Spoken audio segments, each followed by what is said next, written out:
रोज़ की ना एक आदत बांध लो कि तुम्हें ना हर दिन 10 से 15 मिनट सुबह से रात तक के बीच कभी भी एक किताब पढ़ना है। और वो किताब किसी एक विषय पर हो ये ज़रूरी नहीं है। हर बार उस किताब का विषय बदलते हुए एक किताब अपने आप को ज़रूर तोहफ़ा में दो। कभी वो साहित्य से जुड़ा हो, कभी वो इतिहास से जुड़ा हो, कभी वो साहित्य इतिहास से जुड़ा ना हो बल्कि विज्ञान से जुड़ा हो, कभी वो किसी और चीज़ से तो कभी किसी और चीज़ से जुड़ा हो। तो ये काम तुम ज़रूर करो। तुम्हारी उम्र इससे कोई मायने नहीं रखती, परंतु जिस व्यक्ति का किताब से दूरी हो जाता है ना, ये मानो कि उसका अपने आप से और अपने सबसे अच्छे सबसे प्रिय मित्र से दूरी हो रहा है। तो किताबों से दूरी मत बनाओ। चलो अगर तुम्हें पढ़ने की इच्छा नहीं हो तो ऐसी किताबें भी हैं बाज़ार में जिसमें अनेक प्रकार की चित्र हैं। उन चित्रों को देखो, निहारो, उनसे कुछ चीज़ों को समझने का प्रयास करो, परंतु किताब के करीब रहने का प्रयास करो। अगर पढ़ना नहीं आता है तो धीरे धीरे स्वयं सीख जाओगे। और सिर्फ पढ़ने की ही बात नहीं, मैं पढ़ाई से तुम्हें एक बात और कह दूँ।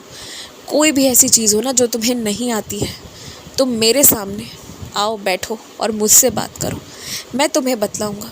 जैसे मेरे कुछ बच्चों को नृत्य सीखने का बहुत मन है, परंतु ऐसे कोई गुरु या ऐसी कोई जगह मिल नहीं पा रही है जहाँ ये चीज़ तरीके से सिखाई जाए। तो मेरे पास यकीन मानो अपने घुंघरू लेकर आओ, बैठो और उसे मेरे चरणों में रख दो। यकीन मानो जो ही वो मेरे चरणों में रखे जाएंगे ना, फिर वो घुंघरू जब तुम्हारे पास आएंगे तो तुम उसका सदुपयोग कर रहे होगे। तुम्हें तुम्हारी मंजिल मिल चुकी होगी। तो जो भी चीज़ नहीं आती है ना, मेरे सामने बैठकर बात करो। हम दोनों मिलेंगे, बात करेंगे और तुम्हारे लिए रास्ते निकल जाएंगे। पता है तुम्हारा मुझसे बात करना क्यों ज़रूरी है? इसलिए नहीं कि तुम अपनी इच्छा मुझे बताओ, तुम्हारी इच्छा क्या है ये मुझे मालूम है, पर इसलिए कि तुम्हें पता चल जाए कि तुम्हें क्या चाहिए। क्योंकि तुम कई बार असमंजस में रहते हो, तुम्हें कुछ चीज़ें मिलने के बाद भी मालूम नहीं होती है कि तुम्हें यही चाहिए था या कुछ और चाहिए था।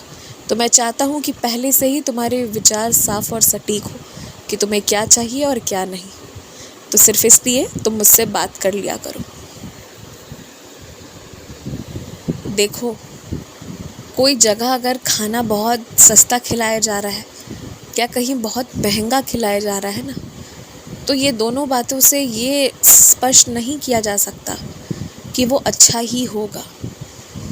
तुम ये बात मेरी समझ रहे हो कि वो खाना अच्छा होगा, ये तो तुम्हें स्वयं खाकर ही पता चलेगा। तो फिर भी एक बात जान लो, खासकर जहाँ पर बहुत से बच्चों को खाना खिलाया जाता है ना, उसमें से कुछ जगह बहुत अच्छी होती है जहाँ विद्यार्थियों के लिए घर जैसा खाना बनता है। वहाँ से तुम अपने घर के लिए भी खाना पीना ला सकते हो। परंतु कुछ जगह ऐसी भी होती है कि विद्यार्थी समझ कर ना उन्हें अच्छा खाना नहीं दिया जाता। तो ये तुम खुद स्वाद करोगे तभी तुम स्पष्ट कर पाओगे कि क्या है क्या नहीं। उसके लिए तुम्हें खुद एक बार चखना पड़ेगा और चख लो घर वालों के पास लाने के पहले। लेकिन पैसे बर्बाद मत करना, क्योंकि जो लोग खाने में ना तरह तरह के ऐसे पदार्थ डाल रहे हैं जो खाना नहीं जहर बन जाए, जो शरीर को नुकसान पहुंचा जाए, वैसे जगह पर कभी पाँव मत रखना, कभी भी नहीं।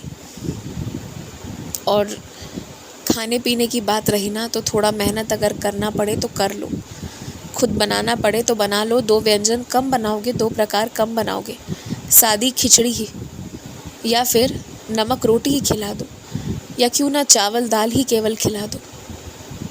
परंतु घर का खाना जो अपने हाथों से साफ से धोकर प्रेम से बनाया गया होता है ना, उसकी जगह और कुछ नहीं ले सकता, कोई नहीं। और ऐसे प्रेम से बनाया हुआ ये सादा खाना ना, तुम मुझे भोग भी लगा सकते हो और फिर उसके बाद तो ये और भी ज़्यादा कारगर साबित हो जाएगा। और मुझे ना भोग में तरह तरह के प्रकार, मिष्ठान, ये वो नहीं चाहिए होता। प्रेम से, अच्छे मन से और साफ से बनाया गया भोजन, बस यही चाहिए होता है मुझे। खूब खुश रहो, मुस्कुराते रहो। मैं समय समय पर तुम्हारे पास आऊँगा, ये बतलाने के लिए कि मैं तुम्हारे साथ हूँ। तुम्हें स्वप्न में जिस नदी का दर्शन मिला था वो गंगा थी। तुमने ही कहा था, इसलिए तुम्हें दर्शन मिले थे।